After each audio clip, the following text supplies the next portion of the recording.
हाँ तो प्यारे बच्चों, एक बार फिर से स्वागत है आपका हमारे YouTube चैनल ड्रॉ बोर्ड में। बच्चों, हम लोग अभी बहुपद की पढ़ाई कर रहे हैं और आज हम लोग इस वीडियो में सीखने वाले हैं प्रश्नावली 2.1 के सॉल्यूशन। ठीक है ना। तो आइए हम लोग देखते हैं कि प्रश्नावली 1.2 में हम लोग को कैसे क्या क्वेश्चन दिया हुआ है और इसको हम लोग सीखते हैं कि कैसे हल करेंगे। और फिर हम लोग इसमें एक नई जानकारी लेंगे कि अगर इसके अलावा किसी और तरीके से भी दिया हो तो हम लोग इससे ऐसे ऐसे सवाल को हम लोग कैसे सॉल्व करेंगे। ठीक है ना। तो आइए हम लोग बात करते हैं और देखिए हम लोग के लिए यहाँ पे है प्रश्नावली 2.1। ठीक है ना, 2.1। और यहाँ पे देखिए बात कहता है आपसे कि किसी बहुपद px के लिए, ठीक है ना, किसी बहुपद px के लिए y बराबर px का ग्राफ जो है नीचे की आकृति में यहाँ पे देखिए दिया हुआ है। यहाँ पे आपसे कहा गया है कि प्रत्येक स्थिति में px के शून्यकों की संख्या हम लोग को बताना है। ठीक है ना। तो आइए हम लोग यहाँ पे सबसे पहले ये देख लेते हैं कि देखिए नाम दिया है कि किसी बहुपद px के लिए, तो आखिर ये px क्या कहता है और फिर आपसे कह रहा है कि शून्यकों की संख्या यहाँ पे बताइए। तो हम लोग सीखते हैं कि शून्यक किसे कहते हैं। तो देखिए px का मतलब है, यहाँ पे px का मतलब है कि हम लोग इसको कहेंगे पॉलिनोमियल ऑफ x। ठीक है ना। जिसको हिंदी में हम कह देंगे, उल्टा बोलिए तो हम कहेंगे x का बहुपद। पॉलिनोमियल को यहाँ पे देखिए, पॉलिनोमियल जो है ये बहुपद का इंग्लिश होता है, तो हम ऐसे कह सकते हैं, हिंदी में बोलेंगे तो x का बहुपद कह रहे हैं, है ना।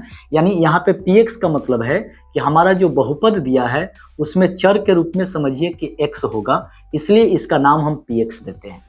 अगर कहीं देता है ऐसे py, इसका मतलब है कि y का बहुपद।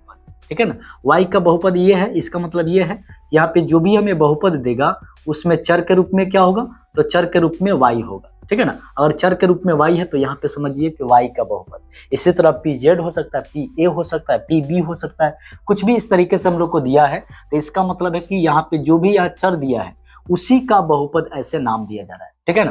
तो यहाँ पे देखिए एक बात को हम लोग समझ लिए कि किसी यहाँ कर है किसी बहुपद px के लिए, तो px के लिए का मतलब ये है कि बहुपद हमारा क्या होगा, x का बहुपद होगा। यानी ये बहुपद समझिए कि x के बारे में कर रहा है, यानी समझिए कि ऐसे बहुपद की बात कर रहा है जिसमें चर के रूप में क्या हो, तो x हो। ठीक है।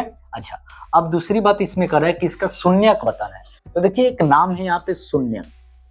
शून्यक क्या होता है, तो शून्यक का मतलब है कि ऐसे चर का एक ऐसा मान होता है जो बहुपद के मान को 0 बना दे, बहुपद के मान को शून्य ला दे, तो वहां पे हम लोग उस चर के मान को शून्यक कहते हैं। ठीक है ना। इसे हम लोग अगले वीडियो में जो है देखेंगे और शून्यक निकलना भी हम लोग सीखेंगे। ठीक है ना। चलिए हम लोग यहाँ पे बात करते हैं कि किसी बहुपद के यहाँ पे देखिए px दिया है, px दिया है बहुपद, और इसके लिए हम लोग को ग्राफ दिया है और शून्यक बताना है। तो यहाँ पे देखेंगे कि अगर x के लिए बहुपद है ना, तो यह ग्राफ जो खींचा गया है, जैसे यहाँ पे ये ग्राफ है, यहाँ पे ये ग्राफ बना हुआ है, ये लाइन खींचा हुआ है ग्राफ के लिए, ये सब जो है, तो यहाँ पे देखेंगे कि अगर x के लिए बोल रहा है तो x अक्ष को ये जितनी बार काट रहा है उतना ही उसकी शून्यक की संख्या होगी।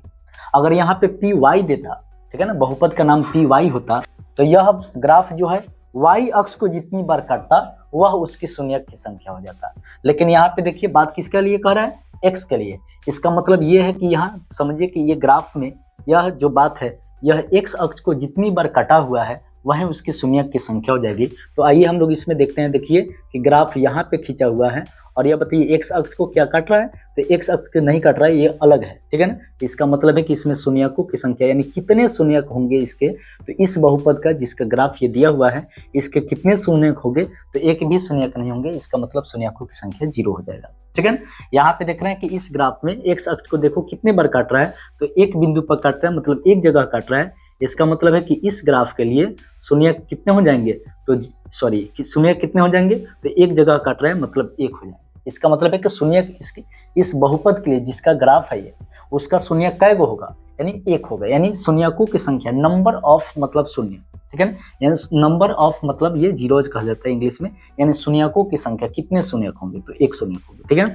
यहाँ पे देख रहे हैं कि एक शख्स को कितनी बार काटा, यहाँ पे काटा, यहाँ पे काटा और यहाँ पे काटा, इसका मतलब 3 बार काटा, तो यहाँ पे शून्यकों की संख्या कितना हो जाएंगे, तो यहाँ पे शून्यकों की संख्या 3 हो जाएंगे। ठीक है ना। यहाँ पे शून्यकों की संख्या समझिए कितना हो जाएंगे, शून्यकों की संख्या 3 हो जाएंगे। ठीक है ना, ये बात हम कहना चाहते हैं। चलिए यहाँ पे बताइए एक शख्स को कितने बार कट रहा है, 2 बार कट रहा है, इसका मतलब है कि इसमें शून्यकों की संख्या कितने हो जाएंगे, तो 2 हो जाएंगे।